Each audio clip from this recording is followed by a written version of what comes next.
talk about some changes that you and I have to make if we're going to really grow. There's a paragraph, I want to read it. Something in human nature tempts us to stay where we're comfortable. We try to find a plateau, a resting place where we have comfortable stress and adequate finances, where we have comfortable associations with people without intimidation of meeting new people and entering strange situations. Ron Osborne said, unless you try to do something beyond what you have already mastered, you will never grow.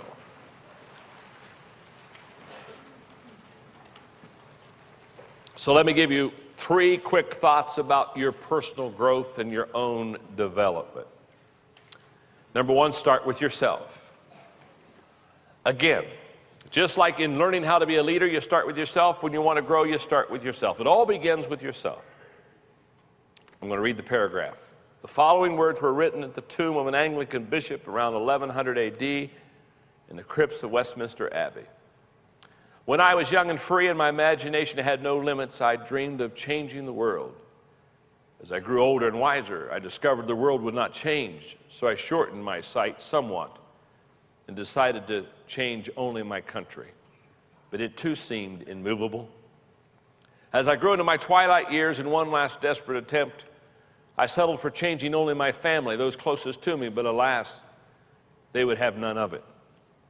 And now as I lie on my deathbed, I suddenly realized if I had only changed myself first, then by example, I would have changed my family.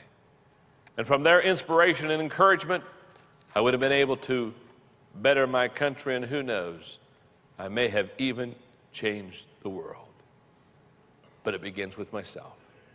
Number 2, the second change that needs to happen is the failure to change at the right moment will provide the wrong result. So many times we fail to change at the right moment, and so therefore things don't come out as they should. Andrew Grove said there's at least one point in the history of any company where you have to change dramatically to rise to the next performance level. Miss that moment and you will start to decline. And number 3, growth guarantees an exciting tomorrow. Growth guarantees an exciting tomorrow. Last night we were having dinner. We came into El Paso late in the evening, so we went out and had some good Mexican food and had a wonderful time. And I'm sitting there with my Enjoy team, and we were talking about age, and I'm 53, and I told him, I said, I don't want to go back. I enjoy my age right now. I don't want to be in the 40s. I don't want to be in my 30s. I don't want to be in my 20s. 53 is good. And then I thought, well, but there may be a time when I get out there, 65, 70, I don't know. There may be a time when all of a sudden I say, I want to go back, but I certainly don't want to go back now. I'm enjoying the age that I'm in, and this whole process of a journey, and this whole deal of going in. And one of my staff members looked at me and said, the reason you're enjoying your age now is because you still see a future. And all of a sudden it hit me how true that is. Personal growth. Personal growth ensures your potential in your future no matter what your age is. I know a lot of people, do you not know a lot of people that are young and they've already stopped growing? Huh? Don't you know people that are alive? There are people that are alive, I just want to go up and do their committal for them because they're already dead. I mean, they might as well watch it. Well, hello, while let you see your own committal. I mean, it's over for you. You got me, huh? So this whole process of growing and the excitement of growth and what it really does for you in your life. I love Andy Rooney and watching him sometimes on 60 Minutes, and he said, when I got to college, I looked back at what I'd done with such pride in high school and wondered how I could have been so young.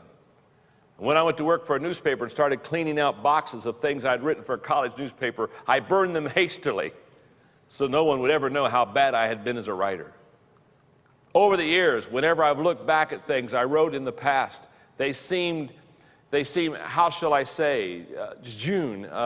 That's okay for high school, college, and early newspaper pieces I wrote. But now I notice, I look at things I wrote last week and decide that this week I'm finally growing up and writing better.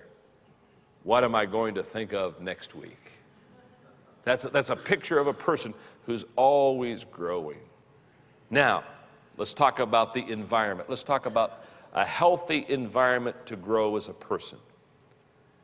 Number 1, Create a growth environment for your life. It's known as a fact that fish only grow to the size that will accommodate their aquarium. If they're given larger space, they'll grow larger. Let me define to you what I think a growth environment looks like. A growth environment is a place where others are ahead of you, where you are still challenged, where your focus is forward, where the atmosphere is affirming, where you're out of your comfort zone, where you wake up excited about life, where failure is not feared, where others are growing, where there is a willingness to change and growth is modeled and expected. That's the growth environment that I'm talking about, okay? Number 2, develop relationships with growing people. Develop relationships with growing people. Isn't it fun to be around somebody that is always learning?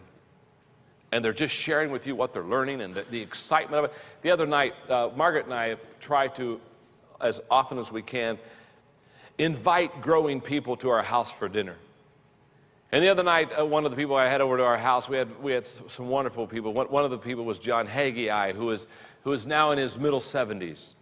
And this guy has just developed leaders around the world, probably developed international leaders more than any other person living.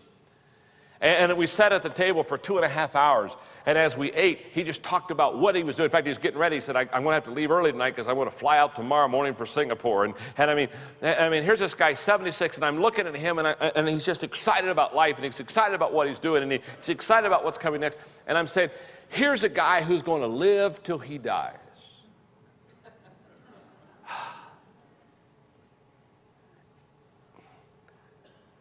And what I have found is my favorite people to be around are growing people, because it challenges me to keep growing, and it challenges me to keep learning and developing in my life. And when you grow together, when you get in a growth environment together, increased insight and shared joy and accountability, shared vision, worthwhile conversation, all that stuff comes in to when you begin to grow together. Now let me talk to you about one more thing about the environment of the growth that you and I have in our life, and that's number 3. Understand that that growth is a process and not an event. Understand that this growth is a process and not an event. So let me talk about it for a moment. Let me talk about it for a few minutes, and then we'll wrap up. When I wrote my book, The Success Journey, let me just say something about when you write books. When you write a book, you send your manuscript to the publisher, and you put a title on it, but that doesn't necessarily mean that's what the title is going to be, because then they own the material. And so for the first several books I wrote, I always put the title of what I thought the book should be, of which I never had the publisher agree. You got the picture? So I'd write the book, I'd put the title, and they'd tell me that it was going to be another title. And when I wrote the book, The Success Journey, I'll never forget this, because I had written quite a few books by this time, and not one of them had the publisher ever taken my title. So when I wrote the book, The Success Journey, they wrote back to me and they said, we're going to call it The Journey to Success. And this one I couldn't handle. And so I remember I was still living in San Diego, and I got on a plane, and I flew to my publisher, and I sat down with him, and I said, we got to talk. We have to talk. I said, you can't call this book The Journey to Success. Oh, they said, yes, the marketing people say it'll sell better if we go. I said, no, you don't understand. There's no such animal as a journey to success. And for the next hour, I talked to him with great passion about success. I said, success is not a destination. There's not like a journey to success so that I get in my car of life and one day I arrive and I get out of the car and I say, I am successful. Success is not a destination thing. It's a daily thing. It's a journey. And so many times we think that if I could just have this job, if I could just move to this city, if I could just live in that house, if I could just marry that person, and we get all these things that we somehow kind of chase, thinking, if I could just get there, if I could just know them, I could just be that, all of a sudden I would be successful. And that's not the way success is. Success is a daily experience in our life. When I was talking recently at a graduation, I was again telling the graduates that in a few minutes when I'm done, you're going to come across this stage and you're going to be handed a diploma and you're going to shake hands with the president of the university. And you're going to walk off the stage and your family's going to meet you over there and they're going to be happy and clapping for you. And you're going to be in your cap and gown. They're going to get around. They're going to take pictures. You know what I mean? And they're going to congratulate. They're going to give you gifts and say, congratulations on being a success. I said, I want you to know, college graduates, when you get your diploma today, you don't become a success. Because we confuse the recognition of success with what success is. You're getting recognized for success when you get your diploma, but you don't become a success when you get your diploma. I said you became a success when you decided 4 years ago or 5 years ago to go to college. You became a success every day that you studied hard and didn't goof off and worked and studied for a test. I said you were a success every day that you were doing the right thing. It's just that today it shows up. It's like failure, folks. Failure is not a destination either. When I see people say, oh my goodness, the businessman, he went bankrupt. Oh man, his whole business failed last week. His business didn't fail last week. His business has been failing for a long time. It just showed up last week. It's like when I was a pastor and I came in the office one morning, there was a guy waiting on me. I'll never forget, he was sitting down and his hair was disheveled and his eyes were bloodshot. And anyway, so thank God you're here, pastor. And I looked at him and said, man, what happened to you? Oh, he said, I'm in trouble. I said, what's the problem? Oh, he said, my wife left me last night. My marriage failed last night. I said, oh, no. I said, your marriage didn't fail last night. It just showed up last night. It's been bad for a long time. You see, success is a journey. Failure is a journey. And the reason that personal growth is so important in your life and my life is because that's exactly what it is for you and that's exactly what it is for me. It's a process. It's a journey. 2 years ago, I had a heart attack. And I'll never forget in that process of the heart attack. The doctor, as I sat on the edge of the bed getting ready to go home after they had, I was very fortunate. And I'm asking the question, the big question, right before I go home. I'm saying, doctor, can I live a long life? And he said, John, I got good news and I got bad news. He said, the good news is you can live a long life. Oh, that's wonderful. The bad news is you're going to have to change some things in your life. Well, what am I going to have to change, doctor? Well, you're going to have to change the food you eat. You eat way too much fat. And he said, I'm going to give you basically foods that you can't eat. I'm going to give you foods that you can't eat. And I'm starting to make a list, and the thing that was bothering me greatly when he gave me the foods that I couldn't eat is he began to take away my 5 basic food groups. Things like chocolate and ice cream and peanut butter. Are you getting the picture, huh? Barbecued spare ribs. I mean, he's taking away life substance to me. And I'm listening to him and saying, you're going to have to make these changes. And I'm listening, okay, got that one. But he said, that's not all the changes. And I never will forget, as I leaned forward with real eagerness, and I leaned forward and I said, doctor, I said, you can count on me. I'll change my diet. And this older, experienced doctor looked at me. He wasn't trying to be cynical, and he wasn't trying to be sarcastic. But he just looked at me and said, no, he said, I seriously doubt if you really make that change. Because he said, I tell this to every heart patient.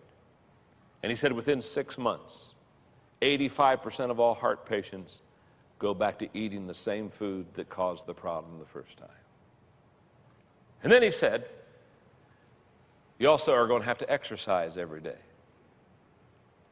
And I said, what do you mean by that? He said, I mean every day. He said, I'm not talking about 5 days a week. I mean every day you have to exercise your body. And I'm leaning forward again in eagerness because I've just had the heart attack. I mean, I found it's very easy to change. I'm ready to go on a diet after I've eaten a big meal. It's always easy to change right after the issue or the problem. And I can remember saying, okay, doctor, you can count on me. I'm going to exercise. I'm going to exercise every day. And again, he looked at me and he said, I seriously doubt that. Because he said, 90% of my patients that I tell them to exercise every day, he said they don't exercise every day. They do exercise for a week or 2 or a month or 6 weeks, but he said it doesn't last long. My wife Margaret was in the room that day. As we drove home after that issue, I looked at her and I said, Margaret, I really do have to make some major changes. And said, I'm going to do it. I got me a treadmill. I'll never forget, I got me new exercise clothes. I didn't have any old ones.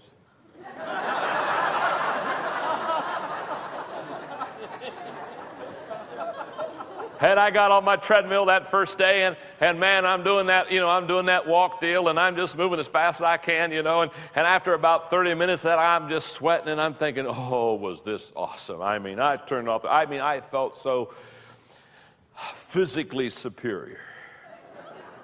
I went over to those scales, and I got on the scales, and then hard reality set in. I had not lost any weight.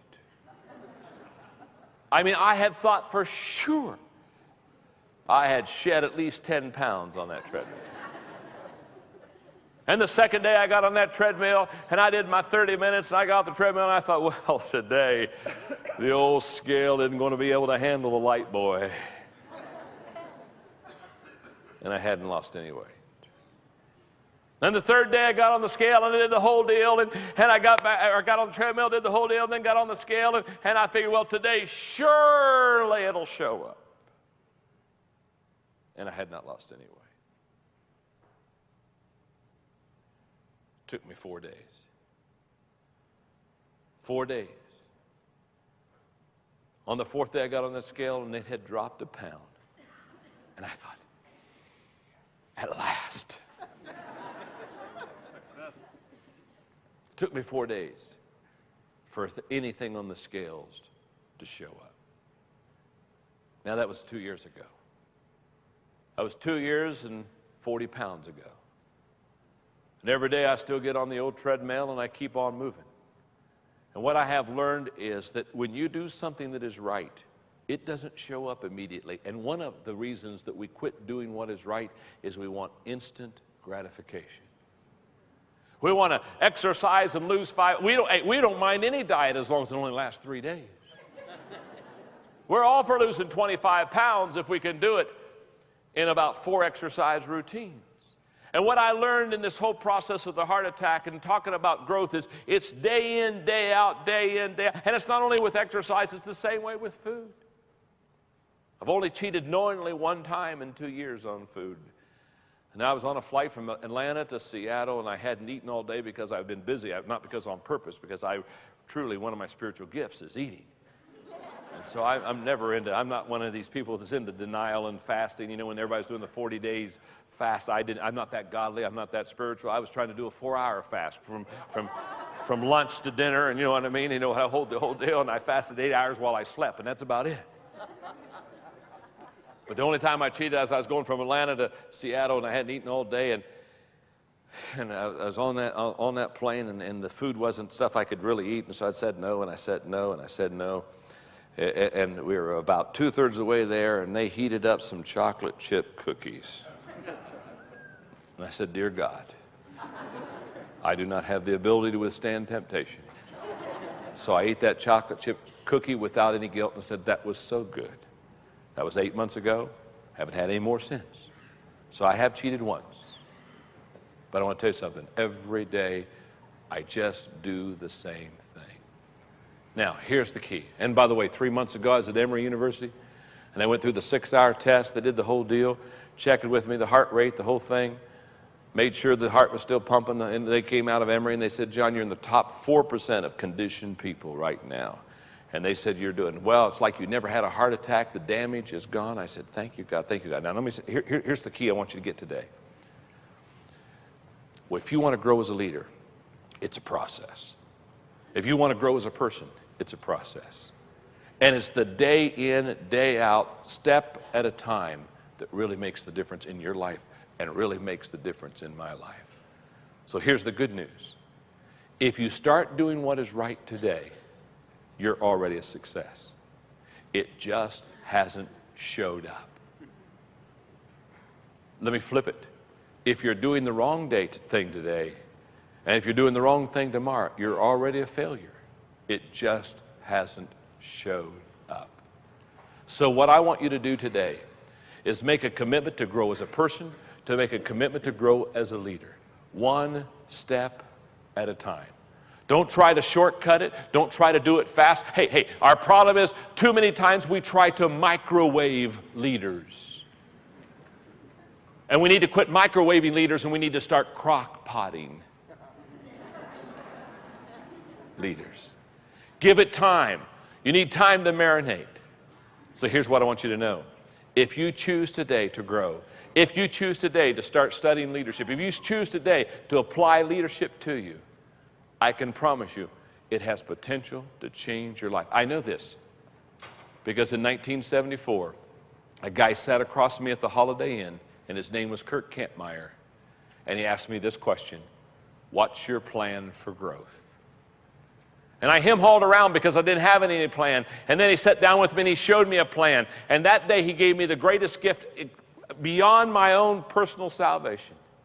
The greatest gift that I've ever received was the day this man shared with me that if I just do the right thing every day, one step at a time, I'll grow as a person. And that day I started growing. That was in 1974, and I've been growing ever since. So here's the good news.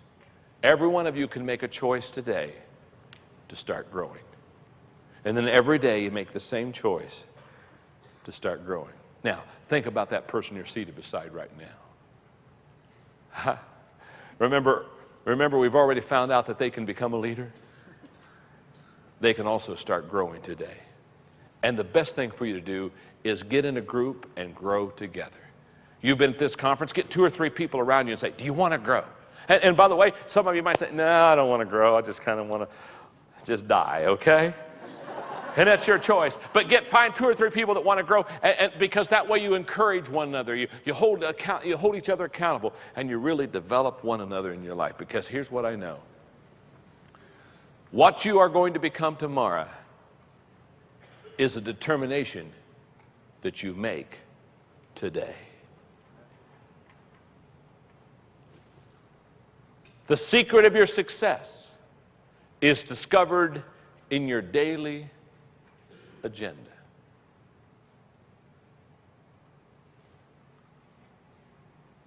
So here's my challenge.